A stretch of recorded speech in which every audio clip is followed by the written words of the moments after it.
When it comes to buying used cars, buying from a private seller can actually be one of the best ways to save some money when buying a used car. However, the biggest problem when buying a used car from a private seller is all the risk and trouble that it may cause by buying a used car. You don't know if this person treated the car very well, or if they're trying to sell the car because they had some kind of big issue with the car. It's kind of a risk-reward type situation because on the one hand, you can save a great deal of money, but on the other hand, you could also possibly be stranded because you bought a bad car. I'm going to give my tips and advice on buying a used car, and not only are these tips that I've used myself, but a good portion of my family is involved in the auto industry as far as being a technician, ranging all the way to a vehicle inspector. So a lot of these tips come with a great deal of credibility from them. And a lot of these tips may seem basic at first, but I'm going to go into a lot of detail as far as each individual tip that actually may cover some things that may be a little bit uncommon. Because when it comes to buying a used car, those finer details are really what makes a big difference. But before I go any further, I did want to share this interesting fact for the day related to the auto industry, which is that out of all car sales, 75% of it is used cars. If you found that fact interesting, please hit that like button. And now let's get into the advice on buying a used car. The first major tip is to get a VIN check on any car you're about to buy. You see, every car out there has what's known as a VIN number, which is unique to that car and helps identify that car. Using that VIN number, you can actually run a report that tells you the ownership of the car,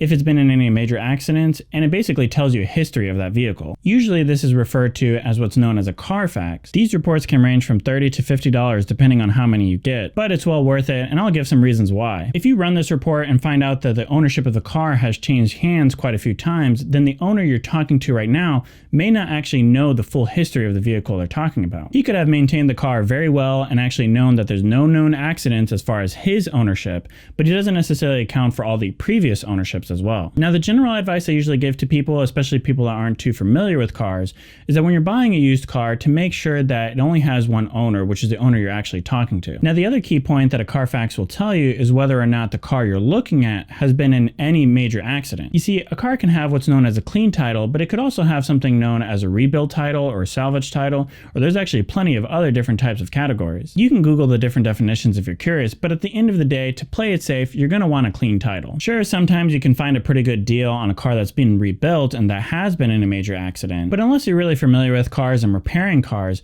it's just a really good idea to just have a clean title, especially when you consider that there's plenty of other options or plenty of cars that people are trying to sell out there. Now, super important disclaimer as far as the VIN number and using any Carfax, it won't tell you every single accident it may have been in. For example, if I run my car into a curb and have to replace a major part in that car, I can replace it myself without even reporting it. Or I can just not even replace that part at all, which means that major problem or accident that was unreported becomes your problem. This brings me to my next major tip, which is to ask a lot of questions. I'll have a list summarized as far as different questions you should be asking as far as when you're buying a used car in the description of this video, but I'm going to summarize a couple of key ones right now. You'd be surprised by how much someone's willing to tell you as far as their used car, especially if they're even trying to hide issues about their car, that you can find out simply just by asking them. Personally, I like to phrase questions in a way that entices people to be more honest and basically gain sympathy from the previous owner. Instead of just saying something as simple as, hey, is there anything wrong with this car, where the previous owner can simply just say no, maybe try something a little bit different. Try it this way. Hey, is there anything wrong with this car, even minor issues? The last car I bought, the previous owner didn't tell me about a lot of major issues, and unfortunately that cost me a lot of money, and right now I'm pretty short on cash. Or if you don't necessarily want to go for the sympathy, try to at least phrase a question in a way that doesn't allow the person to simply say no. Ask what kind of minor issues does a car have over the past 5 years, especially if they've owned that car for the past 5 years. From the seller's perspective, it's a lot more difficult to say no, there's been no minor issues, especially because you didn't phrase it in a way that simply allowed them to say no. And on top of that, you kind of phrasing it in this way that makes it absurd for the person to say that there's never been any minor issues in the past 5 years. So they may be willing to divulge a little bit more information and may indicate that they had minor issues as far as the tires, in which case you should really thoroughly look into those tires and make sure that there aren't any major issues. Another good question to ask is ask why they're selling the car and what they use the car for. If they say they use the car typically to get to work and they no longer need it, you could probably press that question a little bit further. If they were using that car to get to work every day, but they're not necessarily buying a new car, are they moving out of state? Did they get a new job? Or are they working from home? Don't press too much because some people can get pretty angry when you're asking too personal of questions. But the point is sometimes sometimes things don't add up in people's stories, which is actually a huge red flag that they're trying to sell the car for some other reason. If they're being a little bit dishonest as far as why they're selling the car, then there's a good chance they're being a little bit dishonest as far as the maintenance and how well the car was cared for. And like I said, I have a whole list of questions as far as in the description, and I know people can feel a little bit uncomfortable asking these different questions to people. But think about it this way, if you were buying a used car from a dealer, you would have no problem asking any questions or even a lot of questions to this dealer. And chances are you're spending thousands of dollars of your hard-earned money as far as buying a used car. So if someone gets upset as far as you asking them questions, just be polite and, back out of the deal and recognize that there's plenty of other used cars to buy from other different sellers. Now, the next major tip I highly recommend is to really thoroughly test drive the car. Now, this may seem inherently obvious when buying a used car, but the problem I see with a lot of people is that they don't dedicate enough time to test driving the used car. And not even just that, but people don't test drive a car in a variety of settings. Typically, I see people test drive a car just around a parking lot, or they go around a neighborhood just for about 5 minutes and say that's good enough. But see, the problem with that is that sometimes problems with cars, especially used cars, they don't necessarily have signals right away. So for example, if you're driving a car in a neighborhood at low speeds, it may not necessarily actually have a problem at that point. But when you take a car to a highway and drive at fast speeds and then take it back down to low speeds and drive around a neighborhood, it actually may start to stall or show some signs of problems. The same could be said as far as the steering wheel. For example, some people test drive the car in a neighborhood and they turn left, they turn right, but they're not necessarily turning the steering wheel all the way to the right or all the way to the left because there's not necessarily need to. So what I recommend is to go in a parking lot and turn the steering wheel all the way left, drive a little bit, and then turn it all the way right and drive a little bit. And then you can begin to see if there's any signs of problems that only happen on these extreme ends as far as turning left and right. The whole point though is that when it comes to cars, especially used cars, sometimes these problems only happen on extreme conditions and not necessarily on easy driving conditions. And kind of as a bonus tip is to think about the time you're spending inspecting and test driving the car in terms of the actual money you're about to spend. And what I mean by this is if you think about the time it takes to save the money for a car, let's just say you're buying a car for $5,000, it probably took you at least a few months to save that amount. And then if you think about you're only test driving a car for 10, 15 minutes, then you're only spending 15 minutes on a $5,000 purchase. That may not necessarily be in your best interest, and it may actually be in your best interest to spend a little bit more time, especially if you're going to have that huge investment of $5,000 into a used car. And all of this kind of brings me to my next major tip, which is to thoroughly inspect the car. Now, as far as inspecting the car, you can either do this yourself or find somebody who is mechanically inclined as far as cars. For example, if you don't know a lot about cars, perhaps you know a friend or have an acquaintance that does know a lot about cars, and you can pay him $100 or so to come out to the used car and inspect the vehicle for you. It's kind of a win-win situation because on their end, they have a relatively low amount of effort they have to put in for $100, and on your end, you're saving a couple $100 that you would have had to spend on an actual professional mechanic. But at the end of the day, if you don't know anybody that's mechanically inclined and knows how to deal with used cars, then you may actually have to hire a professional mechanic or a technician and somebody that actually is aware of how cars operate and pay them a couple $100 as far as inspecting that vehicle. Now, it may seem actually kind of crazy to spend a couple $100 on a car that you may not actually even buy, but think about it this way. If I spend $500 on a professional mechanic to inspect my car and they find a problem that would have cost me a couple $1,000s on a major car repair, that actually ends up being a pretty good benefit as far as, I paid $500 and I ended up saving a couple $1,000s I would have had to spend. But I'm going to give some tips as well as far as how you can inspect a car visually, and even these tips can be applied even if you do choose to go with a professional mechanic, because sometimes even professional mechanics can still miss some of these mistakes. The first thing I'd recommend is do a visual detailed inspection as far as the color of the car. For example, if I see that a car door is slightly different colored, it's a silver, but it's not necessarily the same silver as the rest of the body of the car, then that's a good sign that that car door has been replaced or at least has been repainted. A really good place to look for this is on the bumper of a car, because people have fender benders or little minor scrapes on the front of their car and they just end up repainting it with cheap paint or something like that.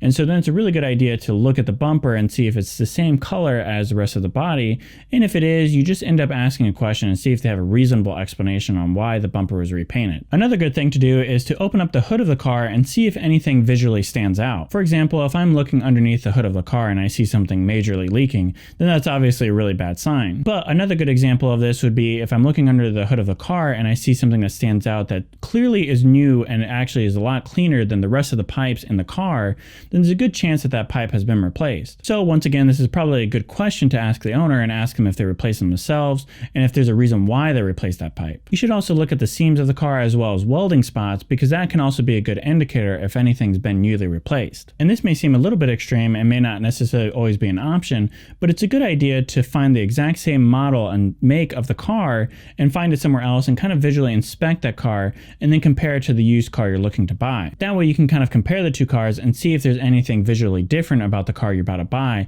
and then that may actually raise some questions. Now, none of the things I'm saying have to be a hard pass as far as buying the used car. You can still buy that used car, but it's a good idea to ask a question, and even if they divulge and say something like, I did have to replace a hose on the car, then that may be a reason you can use it as leverage as negotiation. Right before you give them their final offer, you can actually bring up these few issues that they had to replace, and that's a reason for concern for you, and that's the reason you're giving them a little bit of a lower offer. Now, last thing as far as visually inspecting underneath the hood is to look at the fluid levels. For example, if I notice that the washer fluid level or that the oil level is a little bit low or perhaps completely empty, then that's a pretty good indication that the person that owns a car isn't necessarily too interested in maintaining their car that well. Now, next thing when it comes to inspecting the car is you should have a diagnostic tool, which is known as an OBD reader. Now, don't necessarily be too afraid because these devices aren't necessarily too expensive and they're pretty easy to use as well. Basically, you just plug in this device underneath the car as far as underneath the steering wheel, and it basically gives you a reading as far as if there's any mechanical issues with the engine. For example, if the check engine light is on, then it will tell you on the OBD reader as far as what the actual issue is. And if you don't necessarily want to buy a diagnostic tool yourself, you can actually take it to an AutoZone or O'Reilly's and they will do it for you. And in my experience, it's always been free and they never charge you. And the other little neat thing this diagnostic tool will tell you is if the diagnostic is actually ready or not. And what I mean by this is if I had the check engine light on, somebody could actually disconnect the battery and reconnect it and the car would still turn on, but the check engine light wouldn't be on at that very moment. Or in a more extreme case, they could actually take the light bulb out as far as the indicator light for the check engine light. So then there would be no way of knowing if the check engine light is actually on or not. But this diagnostic tool would tell you all those different things. Now, last important part as far as visual inspection or inspecting the car is to visually inspect the interior of the car, because that can also be a good sign as far as how well the person cared for their car. For example, if there's a lot of scratches and stains in the interior of the car, then that may be a sign that they didn't necessarily care too much for the car visually, which also may be a sign that they don't necessarily care for the car mechanically. Another good part as far as visually inspecting the interior of the car is look at the floor of the car and see if there's any waterline marks in the car. You see, if a car has been flooded and actually went through a big flood, then there's a good sign that you'll see a water stain line in the interior of the car. And if the car has been flooded at any point of its life, then I would highly recommend to stay away from that car. Now, the fifth major tip I want to give is a little bit shorter of a tip, but that's to take your time as far as the car buying process. You see, when it comes to buying anything, the quicker you end up buying something, the more likely you are to make a costly mistake. This is why salesmen always push you to buy something as quick as possible. So it's a good idea if you have a car right now to kind of plan ahead as far as when you may actually need another used car. The other thing too to consider as far as buying a used car is recognize that there's plenty of used cars out there, and there may not necessarily be the perfect one out there right now, but perhaps in a couple of months there will be the perfect used car for you. So if something's not necessarily lining up quite right, perhaps the owner seems to be a little bit shady, or perhaps the price isn't just right, then just be patient and recognize that there's always going to be a new opportunity down the road. Especially when you consider that you're going to be having this used car typically for the next 5 to 7 years. So then it's a good idea to make sure that you're really solid as far as buying that used car, because it's not necessarily something you want to be reminded of as far as a regret for the next 5 to 7 years. Now, I understand buying a used car, especially a used car from a private seller, can end up being a little bit of a scary process, but I hope some of these tips actually make that process a little bit smoother for you. And if you have any further questions as far as buying a used car, feel free to comment down below. Like I said, I'm not necessarily a car expert myself, but I have come from a family background that is very automotive based. And if you have any of your stories as far as buying a used car and what that experience was like, feel free to comment down below, and especially some of those more horror type stories as far as buying a used car, because those can end up being insightful as well as a little bit entertaining. So that's it for this video. If you found this video useful at all, please give it a big like. I'd appreciate it a lot. And if you're the type of person that likes personal finance, business, or economics, you're going to want to hit that subscribe button to stay tuned for more.